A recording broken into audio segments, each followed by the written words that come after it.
Halo semuanya, good evening. Kembali lagi di Bilsa Podcast Series dengan saya Alzahra Negara sebagai host pada Bilsa Podcast kali ini. Jadi pada kesempatan kali ini kita akan membahas tentang hilirisasi industri. Apa sih hilirisasi industri itu sebenarnya?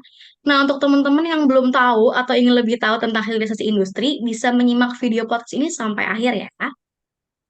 Hilirisasi industri ini penguatannya sangat bermanfaat loh teman-teman. Salah satunya merupakan produksi nikel sebagai bahan batu pembuatan baterai. Kita semua pasti penasaran ya seperti apa sepak terjang sebuah nikel di Indonesia. Karena kerap kali nih banyaknya perdebatan yang timbul terkait hal ini. The Nickel Overplaying Our Nation sudah bersama saya narasumber kali ini yang adalah produser dan presenter berita di TV One dan sebagai writer juga loh. Jujur keren banget ya. Oke teman-teman, please welcome Ibu Dr. Brigita Purnawati Manohara, STSHMHMKOM, MM selaku dosen Business Law Binus University. Selamat malam Ibu. Selamat malam, Zahra. Selamat malam, Indusian semua yang menyaksikan podcast kita pada malam hari ini. Kita tappingnya malam ya.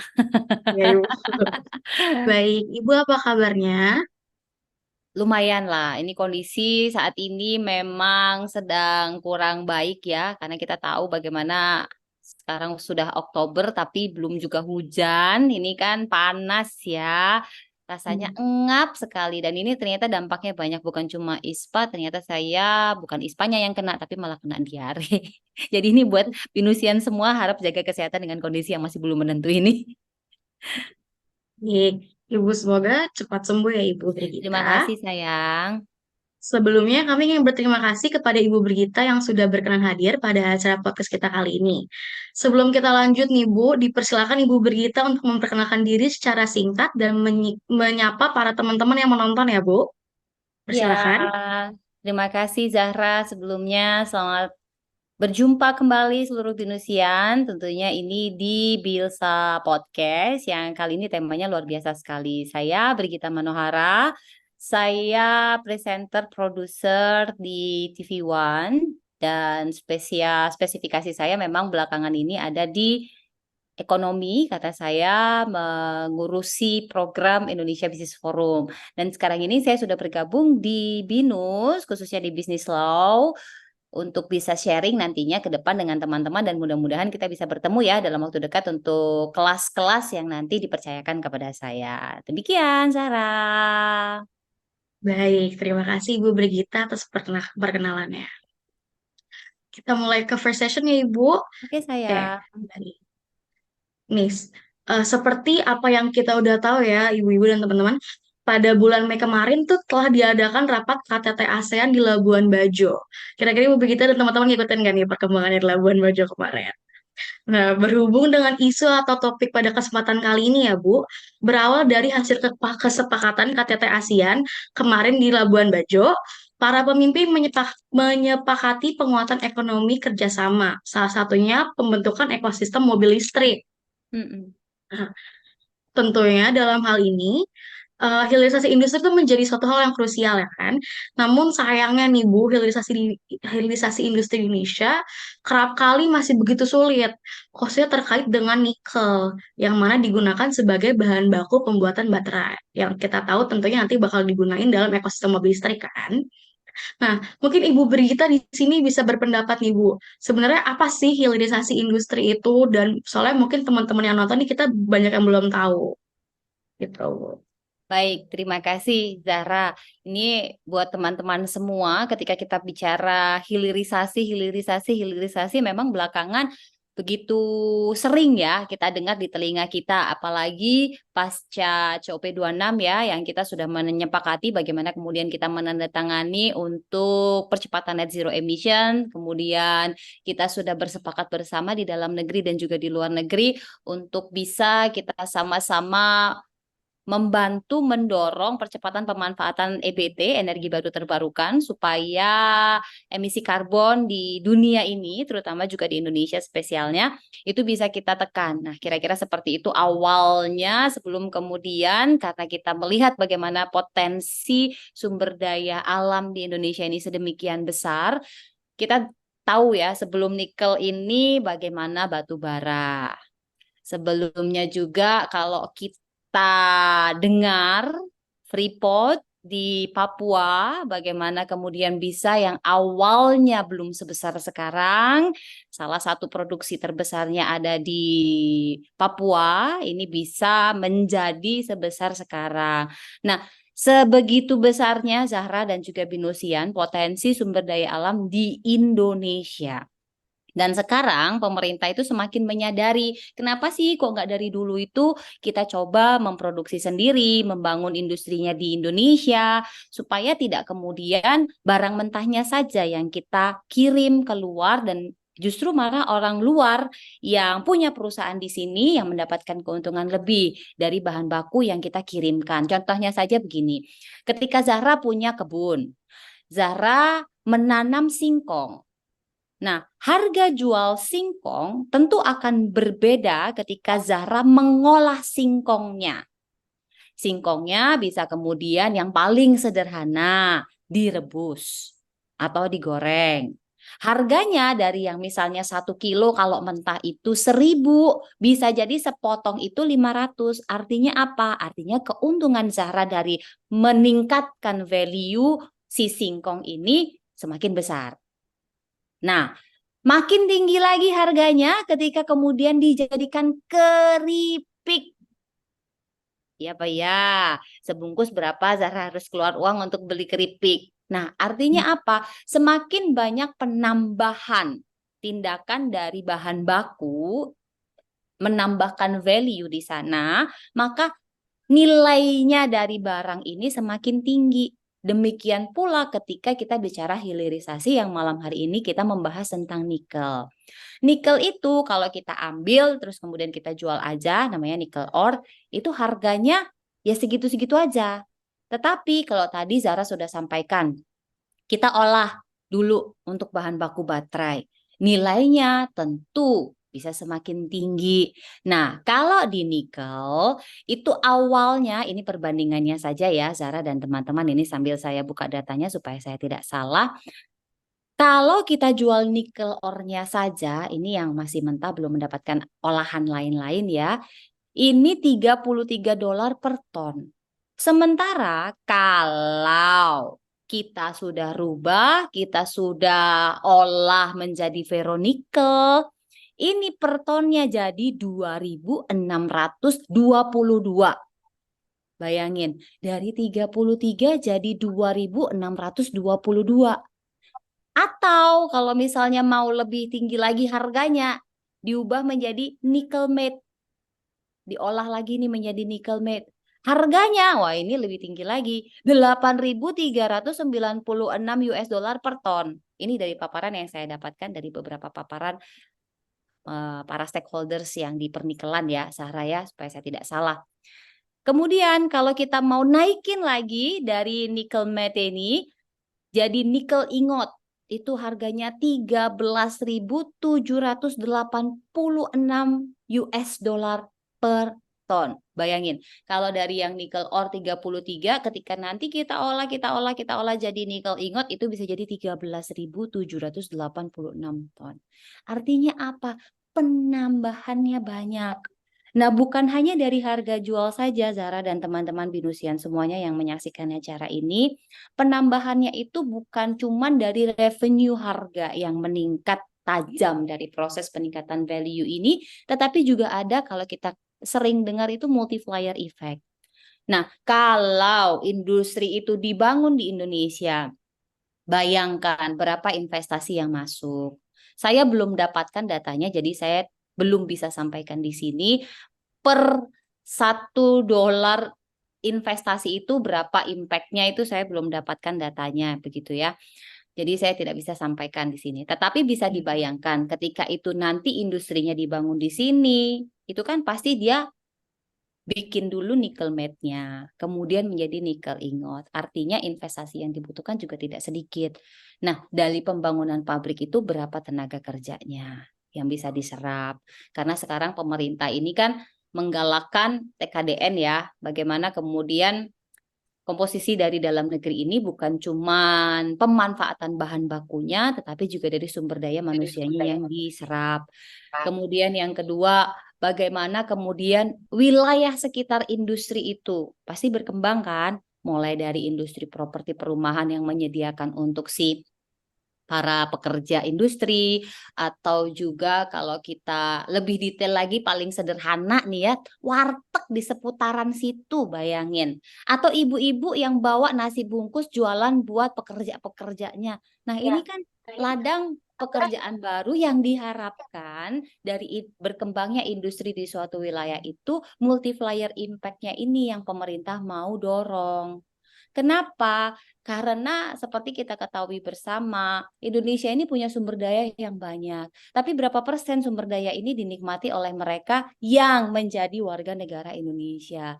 Nah, harapannya dari hilirisasi ini teman-teman kita bukan cuma mendapatkan itu tadi, perbedaan nilai value dari hasil produksi, tetapi juga multiplier effect yang berbagai macam ini, yang tentu saja harapannya sebesar-besar kemakmuran Indonesia seperti amanat dari pasal 33. Nah, yang disayangkan kenapa sih kok nggak dari dulu Indonesia ini melakukan ini? Saya juga tidak tahu karena baru pemerintahan Presiden Joko Widodo ini saja yang kemudian berani mengeluarkan larangan ekspor biji nikel ini karena melihat kebutuhan dari nikel untuk transisi energi khususnya untuk bisa mendorong peningkatan produksi baterai yang nantinya akan digunakan untuk electrical vehicle ini semakin tinggi. Makanya dia tahan supaya kita ini nggak kehabisan. Khawatirnya amit-amit kita juga nggak kepengen ya. Ketika nanti seluruh biji nikel kita ini kita ekspor, jadi yang untung ini mendapatkan keuntungan dari penjualan tentu saja kan perusahaan tambang ya yang memiliki IUP dan juga menambang di sana. Ini ya cuman mereka yang bisa menikmati, tetapi nanti ketika itu sudah dibawa ke luar negeri kita ekspor, kita nggak dapat apa-apa. Kenapa? Bahan bakunya sudah nggak ada di kita. Bahan bakunya sudah habis. Sekarang saya tanya, berapa banyak sih orang Indonesia ya, yang bisa menikmati sumber daya emas yang gunungnya itu udah habis di Papua?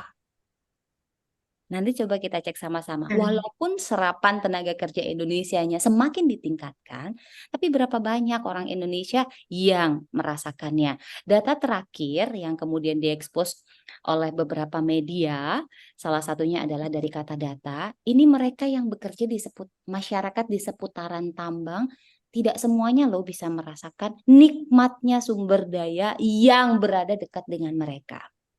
Kenapa? Karena sumber dayanya cuma diambil, dibawa, diekspor. Mereka yang tinggal di situ nggak dapat apa-apa, dapat debunya. Nah, Baik, kira-kira seperti itu. Ibu. Itulah mengapa Nah, kemudian pemerintah berharap hilirisasi ini yang aturannya itu ditetapkan melalui Permen SDM 11 2019 ini bisa meningkatkan multiplier effect, membuka lebih luas lagi lapangan kerja seperti yang nanti bisa Zahra dan teman-teman Binusian ini ikut menikmati karena berada terlibat di industri tambang, di industri hilirisasi, smelter dan lain-lain, tapi juga teman-teman lainnya. Tapi itu oke. dulu Zahra yang mau saya share tentang nikel, ini spesifik nikel untuk hilirisasi karena sebenarnya presiden itu tidak hanya menginginkan cuman hilirisasi nikel saja, tetapi hilirisasi hampir semua sumber daya alam yang Indonesia miliki. Misal, kita nih punya pohon, ya kan?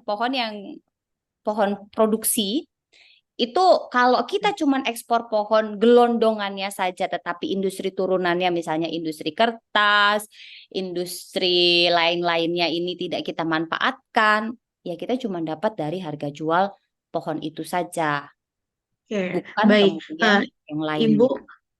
oke, Ibu, kan tadi kan Ibu udah bilang beberapa peraturan-peraturan yang berkaitan dengan hilirisasi industri di bagian nikel ini nih, Bu. Mm-mm. Nah, coba kalau misalnya kita coba kaitin nih, Bu, ke Undang-Undang Nomor 3 Tahun 2020 yang tentang perubahan atas Undang-Undang Nomor 4 Tahun 2009 tentang pertambangan mineral dan batu bara. Mm-mm. Kira-kira gimana, Bu, penerapannya dalam bidang ini? Ya, ini kan kalau kita runut sebenarnya larangan ini keluar dulu ya. Ya, Sebelum undang-undang tersebut, undang-undang ini kan di 2020, sementara larangannya ini munculnya di 2019. Nah, kalau tadi yang Zara sampaikan di pasal 103 ya, Ini kan mengamanatkan pemerintah ini meningkatkan nilai tambah di sektor hulu, baik yang logam seperti nikel maupun non-logam seperti batu bara, supaya Indonesia ini nggak cuman mengekspor biji mentah. Jadi ini adalah respon penguatan Zara. Bayangkan kalau itu hanya Permen ESDM, ini kan hanya seputar aturannya itu tingkatannya masih di bawah PP, di bawah Perpres, ini jauh tingkatannya untuk bisa mengikat secara kuat dan memaksa. Sekali lagi memaksa, bukan cuma meminta tetapi memaksa. Tapi memang kalau kita lihat dengan aturan itu pertanyaannya adalah apakah memang kita sudah siap untuk bisa membuat industri hilirisasi itu benar-benar ada di kita, benar-benar serapannya sesuai harapan kita, benar-benar value-nya revenue dari industri itu kita dapatkan sesuai hitung-hitungan yang awalnya muncul ketika kita membuat larangan nikel itu.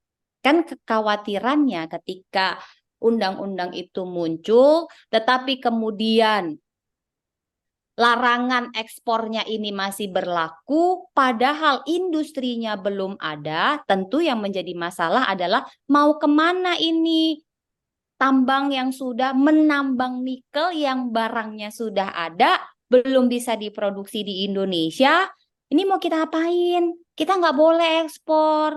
Tapi kita bahannya kebanyakan, industrinya yang mau menyerap smelter-smelter ini belum banyak. Sampai sekarang baru ada smelter 11.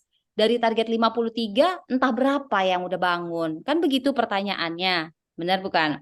Nah, tentu saja ini sebenarnya menjadi alat pelecut ya untuk bisa mendorong agar semakin banyak investasi yang masuk di Indonesia. Hanya saja ini catatan lagi dengan berbagai macam usaha yang sudah dilakukan oleh pemerintah pusat belum sepenuhnya bisa terimplementasi hingga tingkat daerah. Misal ketika kita meminta tentang ketentuan pembebasan lahan dan lain-lain. Nah, ini kan aturannya kalau bicara pembebasan lahan ini lahannya siapa?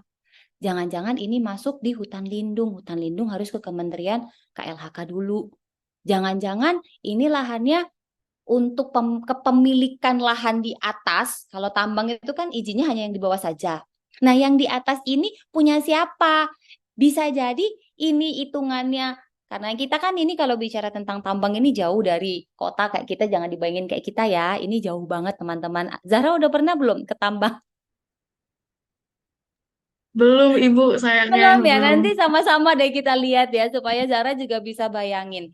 Lahannya ini kepemilikannya itu bisa saling beririsan. Nah, itulah juga permasalahan lain Zahra. Kenapa? Karena di irisan-irisan ini, koridor-koridor ini juga celah lain yang memiliki potensi permasalahan cukup besar. Jadi rumit ya kalau kita bicara tambang karena lokasinya ini ada nun jauh di sana, terus aksesnya menuju ke sana ini juga tidaklah mudah. Nah, ini juga menjadi permasalahan tersendiri.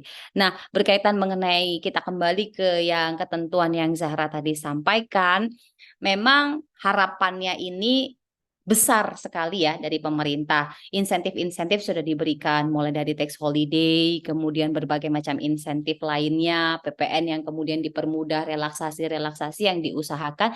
Ini tujuannya apa? Tujuannya supaya realisasi investasi yang sudah ditandatangani bersama untuk mendorong pembangunan smelter itu bisa cepat ada.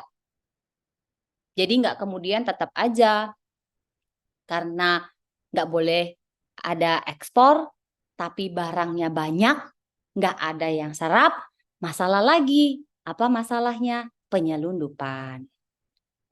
Rumit ya, Besti. Rumit Ya, ya permasalahan iya, ini. Bu. Permasalahan Kebayang. ini rumit.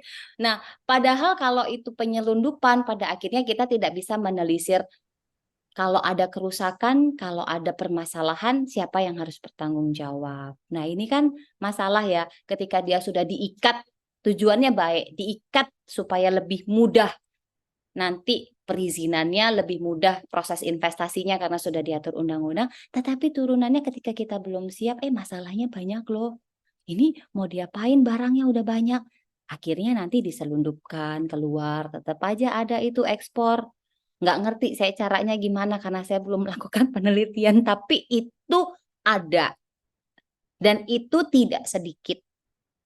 Dan itu akhirnya menciderai cita-cita bangsa untuk membuat kita semua sejahtera. Ingat nggak Pak Mahfud pernah sampaikan, kalau negara ini tidak banyak penyelundupan, segala macam sumber daya yang ada di Indonesia ini bisa menghidupi kita sampai anak cucu kita. Pernah dengar kan? Nah itu benar Zahra, itu benar banget karena sekaya itu Indonesia. Benar-benar sekaya itu, sumber dayanya kaya. Tapi pertanyaan saya sederhana, apakah Zahra sudah ikut menikmati? Mungkin belum semuanya ya, Bu. Itulah Zahra. Jadi repot ya, di satu sisi memang pemikiran pemerintah untuk hilirisasi ini harapannya sangat baik, dengan hasil nilai ekspor yang sekarang dari proses penelitian itu memang sudah ada peningkatan. Tetapi coba dilihat lagi berapa banyak kemudian nikel-nikel yang memang sudah diproduksi yang pada akhirnya tidak bisa termanfaatkan, ini kemana? Serapannya seperti apa? Nah, ini juga masalah lain yang menjadi sisi, kalau kita bicara mengenai hukum itu kan selalu ada dua sisi ya, baik dan buruk, dampak positifnya seperti apa dan dampak buruknya seperti apa.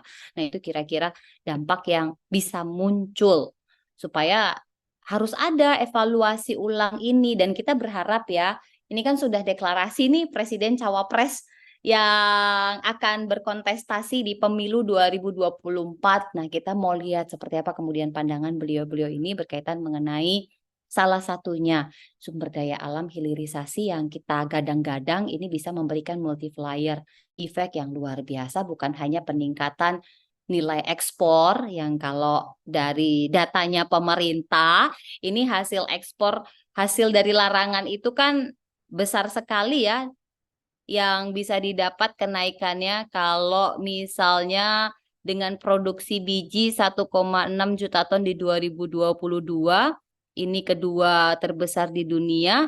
Sebelum kebijakan, nilai ekspor bahan mentah nikel itu hanya 15 triliun. Tetapi dengan produk akhir yang sekarang peningkatannya baru sampai, tadi kalau saya sampaikan kan, bisa jadi ferronikel atau nikel matte ya. Nah, baru jadi ferronikel aja ini kenaikannya menjadi 360 triliun. Artinya apa? Peningkatannya memang sangat besar. Tapi kalau ternyata baru sampai ferronikel, belum sampai yang terakhir GRC. GRC itu ini loh, baja, lempengan baja itu loh. Lempengan baja. Nah, itu yang membuat Krakatau Steel sekarang juga keuntungannya naik tajam, yaitu salah satunya juga karena nikel yang bagus itu tidak bisa diekspor. Jadi mereka bisa serap barang-barang yang bagus itu. Nah, bayangin kalau itu semakin banyak, semakin besar serapannya, semakin tinggi realisasi komitmen membangun smelternya, bayangin berapa banyak kemudian lapangan kerja yang bisa tersedia yang nantinya Zara dan teman-teman Binusian ini bisa ikut ambil bagian di dalamnya. Gitu kira-kira. Oke, Bu, baik. Nah, terus nih, Bu, selanjutnya, yang kita tahu pada Oktober 2023 kemarin, Indonesia tuh kalah dalam gugatan di WTO kan ya, Bu, terkait Mm-mm. larangan ekspor nikel. Nah, terkait dengan hal tersebut nih, Bu, kira-kira gimana nih tanggapan Ibu Brigita terhadap hal tersebut? Dan dengan ditambahnya lagi, masih banyak perusahaan Indonesia yang masih mau ekspor nikel mentah ke luar negeri nih, Bu. Untuk yang pertanyaan kedua itu tadi kan saya sudah disampaikan ya, saya sudah sampaikan bahwa ya karena memang mereka sudah terlanjur produksi, tapi kemudian tidak terserap ya akibatnya yaitu dampak lain, sisi lain dari pelarangannya itu ya ke sana. Akhirnya apa? Akhirnya kita tidak dapat hasil pajak dari penjualan, benar kan?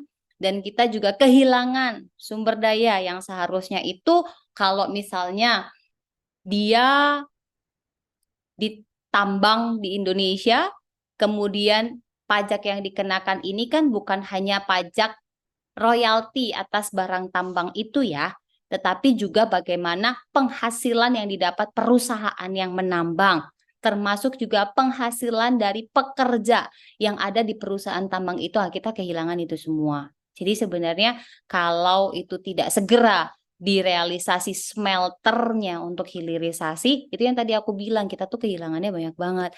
Nah, berkaitan mengenai kita kalah di WTO, kalau presiden sampaikan, ya nggak apa-apa, yang penting kita punya komitmen bahwa kita memang punya istilahnya sense of belonging dan kita sudah tersadar.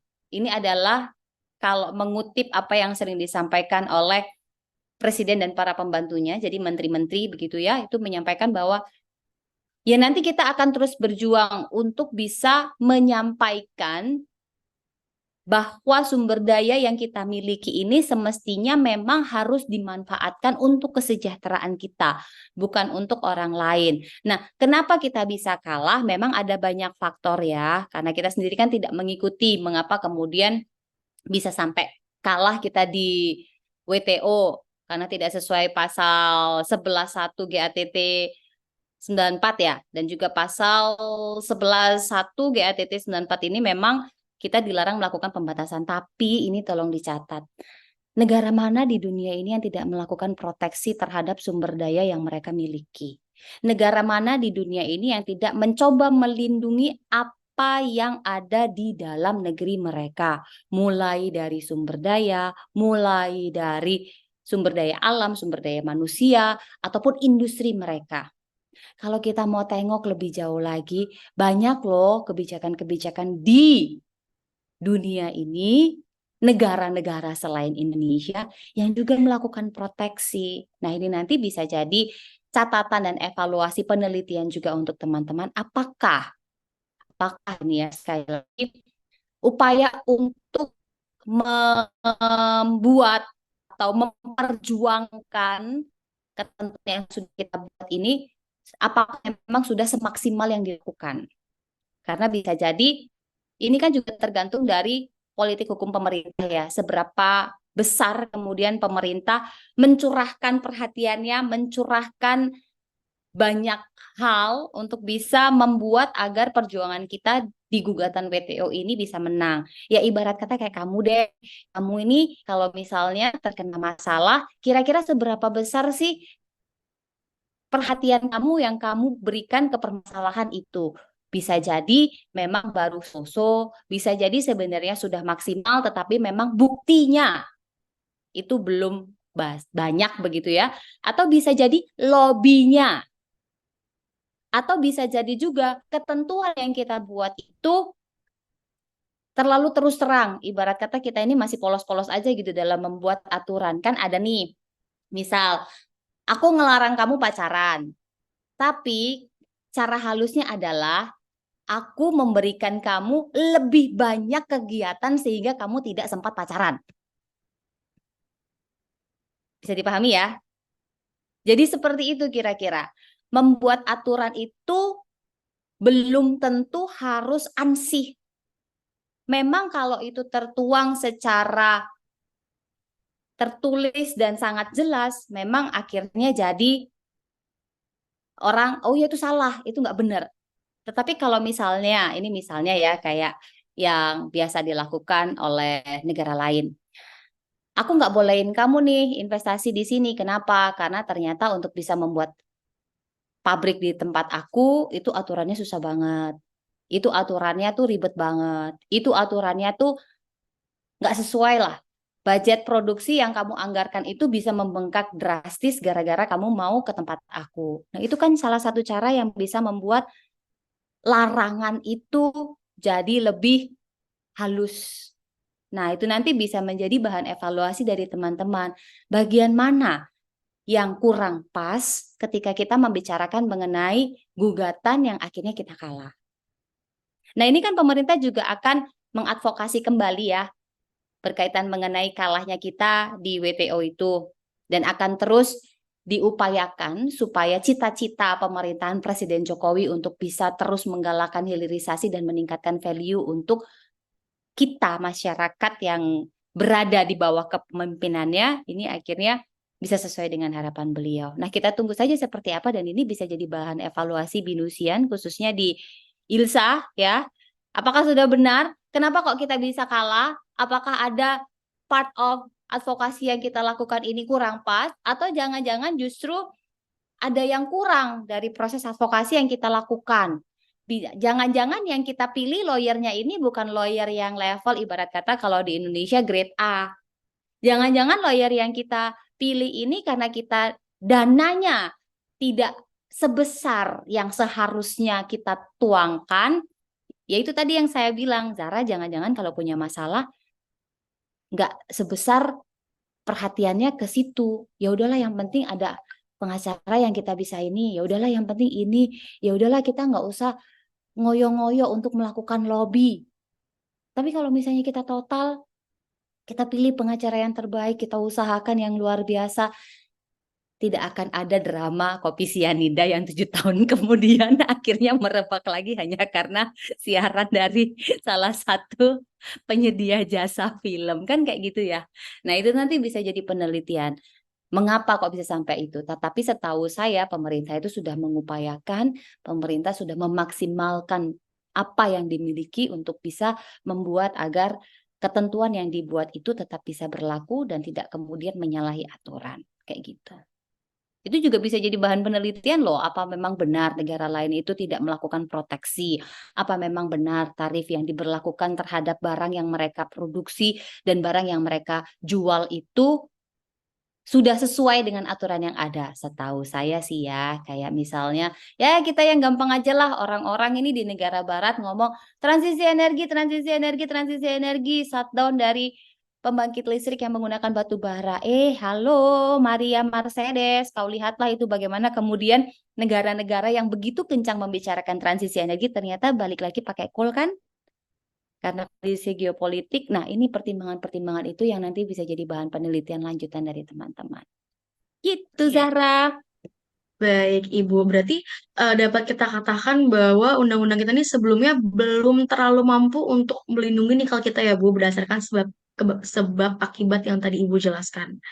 Bukan Eh, belum terlalu mampu, tetapi sepertinya para pembuat kebijakan ini masih belum memiliki political will yang kuat untuk bisa melakukan baik. hilirisasi. Ibarat kata gini, Zara, kalau kita mau melakukan hilirisasi itu satu yang paling menjadi kendala terbesar adalah dana investasi. Berapa banyak pengusaha di Indonesia, di lokal ya, yang punya dana sedemikian besar dan keinginan untuk melakukan hilirisasi itu. Kita kan sebagai negara juga butuh uang cepat ya. Uang cepat untuk bisa terus mengelola negara ini agar tidak kemudian negara ini bangkrut. Nah, dari mana penghasilannya? Ya, salah satunya itu dari penjualan atau pendapatan dari ekspor barang-barang tambang ini. Yang salah satunya adalah bahan baku produksi seperti misalnya batu bara dan juga nikel. Nah, itulah mengapa mereka para penentu kebijakan juga mempertimbangkan keberlangsungan negara ini. Daripada kita nunggu hilirisasi yang prosesnya bangun pabrik itu nggak kayak bikin pisang goreng, Besti. Bangun kalau kita timbang bikin pisang goreng 5 menit beres, ya kan? Tinggal ocek, ocek, ocek, ocek, ocek, udek, sereng. Jadi, hey, Marimar, ketika kau mau bangun pabrik, usaha untuk perizinan aja, nanti coba deh Zahra lihat di industri migas aja yang saya pelajari ya, untuk bisa mendapatkan izin itu supaya izinnya clean and clear, itu bisa jadi 25 tahun. Bayangin. Maka kalau kita mau menikmati hasil hilirisasi ini, kamu bisa-bisa negara ini udah nggak ada karena lama. Karena kan kita butuh pendapatan ya. Nah, pendapatan yang bisa kita dapatkan, yang bisa kita tarik salah satunya itu ya dari penjualan itu. Itulah mengapa para penyusun kebijakan itu juga memikirkan hal itu. Bukan kita tidak sepenuhnya pro dengan hilirisasi, ya kita pro. Makanya larangan itu keluar, tapi levelnya masih permen supaya cepat. Tapi kita juga mesti mikirin, Marimar, Zahra, dan teman-teman. Kalau kita nggak bisa ekspor bahan-bahan ini ya, komoditi-komoditi yang ada ini, bagaimana kita bisa mendapatkan hasil untuk mengisi APBN kita? Nanti kalau kita utang lagi, ribut lagi. Utang terus, yang bayar anak cucu kita. Bayangin, lahir cepat sudah dibebani utang. Bener nggak? Jangan-jangan karena kita nggak punya industrinya belum jadi, terus mendesak banyak hal yang harus kita selesaikan, ternyata malah kita nggak dapat apa-apa. Ya itulah pertimbangan-pertimbangan yang mesti kita lihat juga mengapa penentu kebijakan itu ketika itu masih belum mendukung apa yang namanya hilirisasi. Karena kita tahu ya Zahra dan teman-teman, regulasi itu dibuat bukan hanya karena kemauan orang per orang, tetapi ada banyak pihak yang harus dilibatkan supaya regulasi ini paling tidak memuaskan lebih banyak orang untuk menyejahterakan masyarakat. Kan itu ya, greatest happiness for the greatest number. Kayak gitulah kira-kira. Jadi bukan tidak mampu, tetapi ada banyak faktor yang itu harus segera dituntaskan dan harapannya teman-teman di BINUS ini, para BINUSian khususnya yang di ILSA ya, International Law, ini bisa memberikan kontribusi. Apa sih yang salah? Apa sih yang kurang? Bisa jadi kekritisan teman-teman inilah yang bisa menjawab berbagai macam tantangan yang selama ini dihadapi oleh pemerintah. As you know, pemerintah ini ya dimungkinkan kemampuan untuk mengakses berbagai macam informasi ini tidak secepat teman-teman yang memang punya banyak waktu luang untuk bisa mencari, menganalisis. Ya, kita tahulah kalau udah lebih senior itu kan banyak pikiran, banyak yang diurus kayak gitu kan. Nah, harapannya teman-teman di ILSA ini juga bisa memberikan kontribusi salah satunya seperti yang tadi disampaikan oleh Zahra. Begitu. Oke, baik Ibu. Eh, Mungkin coba kita ke belakang sedikit ya Bu, yang tadi Ibu bilang kita ada masalah di sumber daya yang semakin terbatas. Mm-mm, Kan berdasarkan data Indonesia itu merupakan penghasil nikel terbesar di Indonesia kan Bu. mm-mm. Selanjutnya Di disusul dunia. oleh Filipina. Nah, Mm-mm, yang nomor sedangkan 2. uh, uh, sedangkan pabrik peleburan nikel di Indonesia nih masih banyak yang beralih ke Filipina karena masalah tadi, sumber daya yang semakin terbatas. Kira-kira gimana gimana nih Bu tanggapan Ibu tentang isu yang ini? Gini, kalau bicara political will di tingkat pusat sudah banyak yang sadar bahwa yang kita pikirin ini bukan lagi keuntungan dari hasil menjual barang mentah. Tetapi kita mau meningkatkan value supaya yang tadi saya sampaikan, Zahra dan teman-temannya Zahra yang sekarang ini masih duduk di bangku universitas bisa mendapatkan kesempatan untuk bisa ikut ambil bagian di industri pertambangan, khususnya hilirisasi ini. Kenapa sih kok orang-orang lebih memilih, misal yang sekarang perkembangannya sangat cepat ya, Vietnam. Industri di Vietnam sangat cepat sekali berkembang. Filipina. Filipina sekarang gercep ya melihat potensi Indonesia ini. Indonesia ini luas banget Zahra, Indonesia ini luas banget asli, luas banget dengan kondisi sumber daya manusia yang beraneka ragam. Kita nggak boleh loh ngelihat Indonesia itu cuma yang ada di Pulau Jawa yang pendidikannya sudah sangat baik. Indonesia ini dari Sabang sampai Merauke, dari Pulau Rote sampai bawah gitu ya, atas sampai bawah, dari Miangas sampai Pulau Rote. Artinya ketika banyak orang kemudian menyampaikan Filipina lebih baik, belum tentu. Kalau bicara sumber daya kita ini sangat besar. Tapi kita lihat apakah pengusaha ini sudah sangat dimudahkan dengan iklim investasi yang ada di kita. Secara aturan sudah ada OSS, One Single Submission. Ada PTSP, perizinan terpadu satu pintu di berbagai wilayah. Ini tujuannya apa? Tujuannya untuk bisa mempermudah investor ketika akan menaruh uangnya di Indonesia. Tetapi apakah infrastruktur yang ada ini sudah sesuai atau sudah match dengan SDM-nya yang mengelola? Nah, ini ada gap juga di sana. Nanti bisa jadi bahan penelitian juga bagi teman-teman di ILSA. Jadi bukan karena, sekali lagi, bukan karena keterbatasan sumber daya di Indonesia, bukan. Tetapi ada faktor-faktor lain yang membuat mengapa kemudian para investor itu lebih memilih negara lain dibandingkan Indonesia. Bisa jadi karena sumber daya manusia, ongkos buruhnya lebih murah di sana. Bisa jadi ongkos investasinya itu lebih murah di sana. Bisa jadi ongkos untuk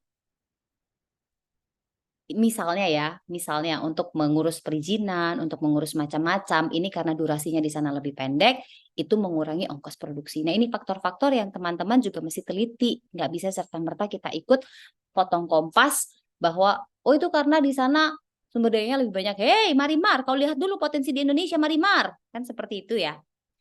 Jadi kita ini karena ada di universitas, mesti lebih ilmiah, mesti ada bukti untuk bisa ditunjukkan sebagai landasan awal sebelum kita menganalisis sebuah permasalahan. Karena gini deh, yang paling sederhana, kita pengen pabrik Tesla ada di Indonesia bukan? Sampai Pak Presiden datang ke sana yang bawa ini dikasih permen kopi Indonesia ya, sampai dikasih MOOC SpaceX. Tapi pertanyaannya, apakah kemudian Tesla berinvestasi di Indonesia? Ya, Tesla lebih memilih India. Apa faktornya? Ya itu nanti teman-teman bisa cek kenapa. Apa penyebabnya? Bisa jadi karena di India biaya sumber daya buruhnya ini sebagai pekerja itu jauh lebih murah. Ingat, kalau Zahra dan teman-teman pernah lihat beberapa waktu lalu ada demo, kita juga butuh skincare loh. Kita juga butuh loh istilahnya tunjangan-tunjangan bagi para buruh ini. Iya benar, memang ada buruh yang harus diperhatikan dan ada investasi yang harus dijaga supaya dia mau masuk ke Indonesia. Nah, faktor-faktor ini yang nanti Zahra dan teman-teman bisa analisis. Apa yang menyebabkan orang-orang itu akhirnya nggak mau ke sini? Kenapa sih kalau nggak mau di Indonesia? Kita sumber daya banyak. Kalau sumber daya banyak itu artinya lebih murah. Tapi kenapa kalau lebih memilih ke Filipina? Kenapa kok nggak di wilayah yang sama-sama Indonesia? Ya Filipina sama Sulawesi yang nikel ini nggak jauh, deket banget, Besti. Iya kan? Daripada kita kalau bicara tentang investasi di Indonesia ini dalam tanda petik misalnya jauh lebih rumit dibandingkan dengan di Filipina, ya mending kita investasi di Filipina, kita tambahkan saja ongkos biaya penambahan transportasinya dari Indonesia ke Filipina. Itu kan ada pertimbangan-pertimbangan yang teman-teman mesti cari. Tak boleh serta-merta, oh di Filipina ini lebih mudah, oh di Filipina. Enggak, harus ada bukti-bukti supaya lebih ilmiah, kira-kira kayak gitu. By data, katanya kayak gitu. Supaya lebih kuat. Supaya nanti kalau ada gugatan-gugatan lagi, kita bisa menang. Jadi ada legal reason yang pas. Kan begitu, bukan, Besti? Oke, berarti dengan hal-hal yang udah Ibu jelasin tadi nih, jadi Indonesia nih apa masih mampu ya Bu untuk menyelesaikan ekosistem mobil listrik bareng sama negara-negara ASEAN lainnya? Gimana kalau menurut Ibu Brigita sendiri? Bisa dong. Kenapa? Satu, pemerintah ini mendorong dibuatnya industri di Indonesia nggak main-main loh. Pemerintah membangun perusahaan baru IBC, Indonesia Battery, apa ya, I lupa namanya daripada I salah, I buka ya. Nih, pemerintah tuh bikin loh industri baterai tersendiri untuk bisa memfasilitasi itu. Itu wujud apa? Wujud kesungguhan pemerintah untuk IBC, Indonesia Battery Corporation. Itu sahamnya 25% PLN, 25% Pertamina Renewable Energy, 25% Inalum, 25% Antam. Artinya apa? Negara ini sungguh-sungguh memakai alat kelengkapannya yang salah satunya adalah BUMN untuk bisa mendorong percepatannya, untuk bisa memfasilitasi industri itu. Belum lagi pemerintah memberikan insentif ke kawasan ekonomi. Ada beberapa kawasan ekonomi khusus. Nah, ini karena dia dapat berbagai macam keistimewaan ya, untuk bisa mendorong supaya industri baterai ini bisa digunakan, bisa berkembang, bisa kemudian mendorong.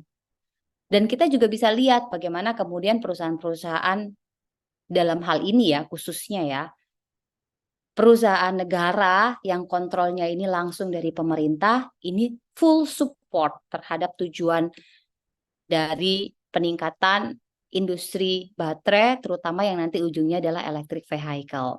Kenapa sih kok electric vehicle ini ditingkatkan? Satu, Besti, sekali lagi ke awal yang tadi aku ngomong, kita punya komitmen COP. Orang Indonesia ini soalnya orangnya jujur-jujur dan taat dengan apa yang dia sampaikan. Jadi begitu dia bikin komitmen, ya dia harus jalanin. Beda dengan mungkin negara-negara lain ya. Kita nggak lihat negara lain, kita lihat negara kita. Kalau kita misalnya bilang A, ya udah kita berupaya untuk bisa merealisasikan itu gimana caranya. Nah, salah satunya itu dengan industri baterai ini. Nah, wujud kesungguhannya satu itu tadi saya sampaikan, IBC udah dibangun.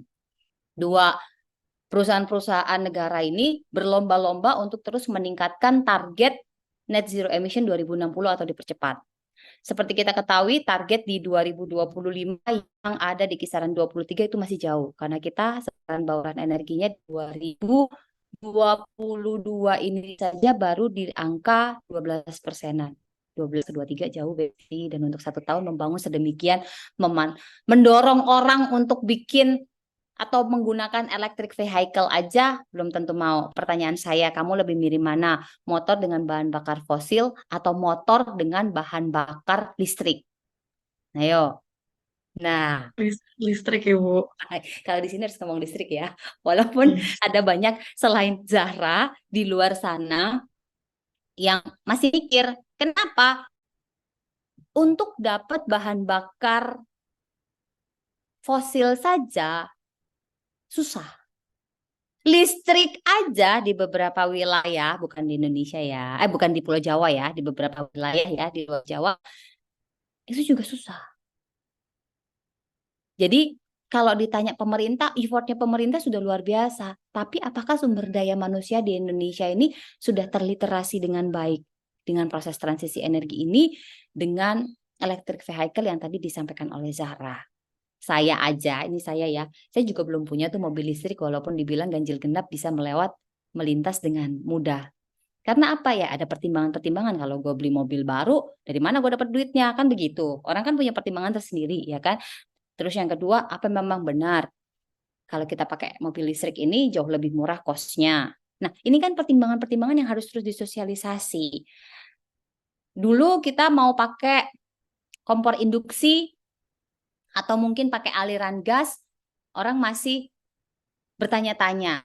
Daerah gua nggak ada aliran gas. Kalau yang di kota besar memang lebih mudah terakses. Tapi bayangin, kalau di perumahan yang ada di daerah, gini, Zahra daerah paling mana yang paling jauh di mana yang Zahra pernah datangi di Indonesia? Waktu itu Padang sih, Bu, Kerinci. Di Kerinci. Ya, Pernah ke Muara Tawar, pernah dengar? belum, Bu, belum. Nah, itu saya pernah ke sana. Kalau mau sampai sana itu mendaki gunung, lewati lembah, menyeberangi sungai pakai getek. Dan itu Indonesia. Artinya apa?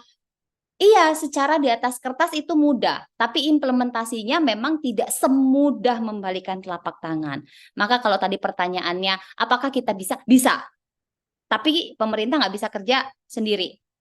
Butuh Zahra dan teman-teman untuk bisa membantu meliterasi melalui sosial media, melalui ibarat kata sharing ke adik-adik kelas. Pentingnya ini. Karena kalau pemerintah kerja sendiri, anggaran kita terbatas. Ini catatan dari Kementerian Keuangan yang kemarin juga baru saya kutip. Kebutuhan kita untuk bisa melakukan transisi energi secara lengkap itu adalah 2.000 triliun lebih. Bayangin, APBN kita aja berapa? Kebutuhannya segitu banyak untuk program yang dicanangkan oleh hasil hitung-hitungan Kementerian SDM dan PLN ya untuk proses ini penghentian pembangkit listrik yang menggunakan batu bara. Itu aja lebih dari 1.100 triliun. Berapa lama prosesnya untuk bisa ini akhirnya terrealisasi?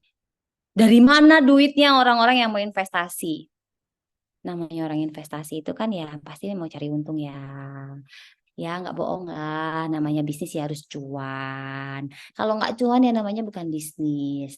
Dan ini nanti bisa jadi penelitian juga apakah memang benar dana yang dikomitmenkan oleh negara-negara maju ini benar-benar diberikan dengan berbagai macam kemudahan. Kan kita nggak mau dong. Oh ya, ini dana untuk mensupport transisi energi. Bunganya rendah. Terus ketika dibandingin, ini bunganya 8%, ini bunganya cuma 5%. Kayak proyek yang kemarin jadi bahasan itu kan ya. Proyek yang wush, wush, wush. Nah, itu yang kemudian banyak orang akhirnya bertanya-tanya, kenapa sih kok kita justru ngambil pinjamannya ke sana? Nah, ini yang harus dijawab. Ini yang harus dijawab secara ilmiah supaya kita nggak asal ngomong, ngebluffing, ini tuh begini, begini, begini, begini, tapi nggak ada dasarnya, nggak begitu sistematika ketika kita ada di kampus. Kalau kita ada di kampus itu, kita harus mencarikan alasan terlogis sesuai data yang ada, yang dikaitkan dengan teori yang ada, sehingga hasil analisis yang kita berikan itu tidak mengada-ngada. Nah, kira-kira seperti itu. Baik, Bu. Berarti bisa dikatakan hilirisasi ini tentunya akan mendorong Indonesia di bagian industri khususnya untuk modal pembangunan ya, Bu. Nah, namun Mm-mm. kita masih banyak nih PR-PR yang kiranya Ya. pemerintah dan seluruh karangan harus berbenah lagi akan hal tersebut ya, Bu. Mm-mm. Nah, Banget ternyata banget. banyak banget yang bisa kita pelajari tentang penguatan hilirisasi industri pada sesi ini, especially tentang nikel. Hmm. Namun sayangnya nih Bu, kita sudah sampai di penghujung acara. Fix, Sebagai fix. pertanyaan terakhir, apa harapan Ibu Brigita ke depannya dalam hal ini, Bu? Dipersilakan Ibu Brigita. Cita-cita para pendiri bangsa ini untuk bisa mensejahterakan rakyatnya sudah tertuang sejak pertama kali Indonesia memproklamasikan kemerdekaannya. Dan sekarang di pemerintahan Presiden Joko Widodo ini semakin menguatkan dengan skema hilirisasi yang konsepnya, sekali lagi yang konsepnya ini sangat baik. Walaupun implementasinya banyak sekali tantangannya. Dan untuk bisa membantu pemerintah supaya cita-cita sejak zaman para pendiri bangsa ini untuk bisa membuat negara kita, masyarakat Indonesia ini sejahtera, kita mesti bantu dengan apa yang bisa kita lakukan. Nah, di BINUS bisa memberikan naskah-naskah akademik yang memang sesuai dengan hasil penelitian sebagai wujud kontribusi kita untuk bisa memberikan dukungan terhadap pemerintah untuk cita-cita yang sedemikian baik. Memang tidak mudah, tetapi yakinlah kalau kita mau itu kita bisa. Dan dengan bergotong royong dan dengan kita sama-sama membantu dengan cara tersederhana, itu maka bukan hanya sekedar mimpi, tetapi bisa menjadi sebuah legacy bukan hanya dari pemerintahan sekarang, tetapi juga buat kita-kita semua generasi penerus bangsa. Supaya kita bisa merdeka di negara kita sendiri, supaya kita bisa makmur dengan segala sumber daya yang kita miliki. Begitu kira-kira Zahra. Baik, Ibu Brigita, terima kasih atas diskusi yang luar biasa informatif dan menarik. Kiranya memberi wawasan yang luas bagi kita dan pemirsa yang menonton. Sekian episode kali ini. Saya Elza Tenegara dan segenap kru turut undur diri. Mohon maaf apabila ada salah kata dan perbuatan. See you on next episode. See you Zahra, see you Dan teman-teman see semuanya. you, Ibu Brigita. Terima kasih banyak, Ibu.